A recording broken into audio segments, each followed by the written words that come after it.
We live in a capitalist society, and having more money means more opportunity for your kids, access to better health care, access to a broader selection of mates. It's just a wonderful thing to have more versus less money in a capitalist society. And all of us fall victim to that in the sense that you're first and foremost going to fix your own oxygen mask. And there's a belief that universities are these very noble institutions where we wear cardigans, watch PBS, and pet our Labrador and don't think about money.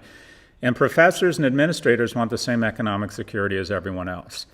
So by a combination of this dictum or this gestalt where everybody has to get a college education, where we constrain supply and become luxury brands as opposed to public servants, we consistently have been able to raise prices through this kind of cartel, as you mentioned, twice as fast as inflation. And we justify that we're doing it for the right reasons, but the reality is many universities, especially elite universities, have become hedge funds that provide classes to the children of their investors, and then we wipe Vaseline over the lens of the caste structure that higher education has become by letting in some freakishly remarkable middle class and lower income kids, and to try and make ourselves kind of the neosporin of our guilt. It's morally corrupt. And the spring used to be a time of nervousness, but excitement about where your kid was going to college. Now it's become despair and anxiety around how do I tell my little girl that on a fireman's salary, and maybe my wife is a doctor or nurse, that we can't afford to send her to Tulane. How do you have that conversation? How do you feel like you're failing the American dream because you can't afford to, after working your ass off, two-income, you can't afford to send, or you make a worse decision, and that is your kid doesn't get into the top school because they take pride in rejecting 9 out of 10 applicants, and worse yet, they go to a second-tier school where they don't get nearly the upside because corporations still look at those universities in terms of evaluating your currency in the marketplace and how much they're going to pay you, but you incur elite university-level debt.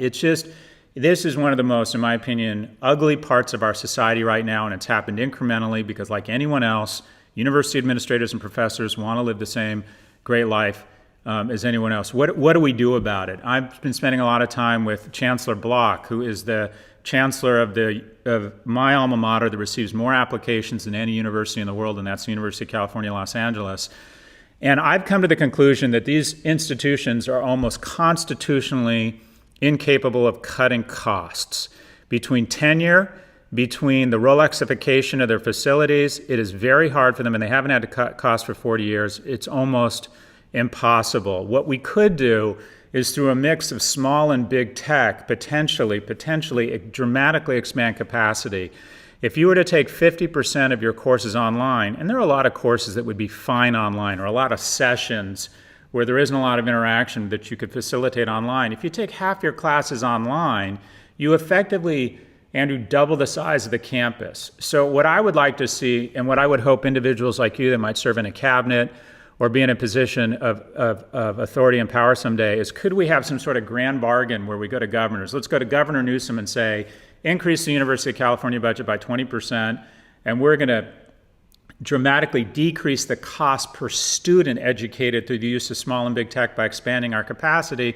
And we're going to take UCLA back from a 13% admit rate to where it was in the 90s, 20 or 25. We have to dramatically expand our land-grant public universities' capacity such that we can take good, maybe not remarkable. I don't know where you went to school. I was a remarkably unremarkable kid. And the reason I'm here speaking to you today is because UCLA let in a third of its applicants. And they could say to the son of a single immigrant mother who lived and died as secretary, let's be honest, you're not great, but we like your profile. You're a son of California. We're going to let you in. They don't have the luxury of doing that now.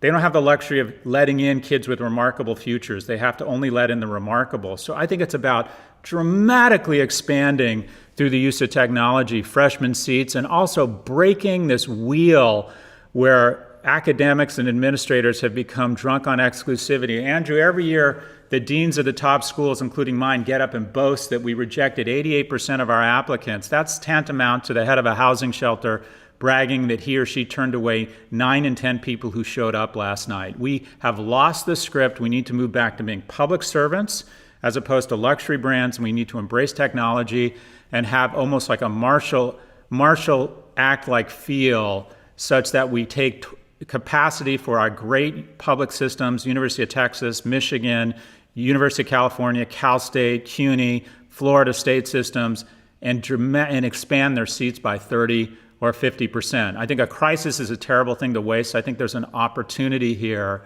to move back to where we were, where kids who are unremarkable have remarkable opportunities through the upward lubricant that is higher ed. Anyways, that's my rant, Andrew. That's my rant. I love your rant, and I love the fact too that you're putting your time into making that happen. Because I saw you offer something like an MBA sprint, where you're one of like the top rated professors at NYU's business school, and you said, wait a minute, I can actually give a student like a significant proportion of the value at a fraction of the cost. And this is something you may not know about me. I used to run the nation's largest GMAT prep company, Manhattan GMAT. Oh yeah. Yeah, and like.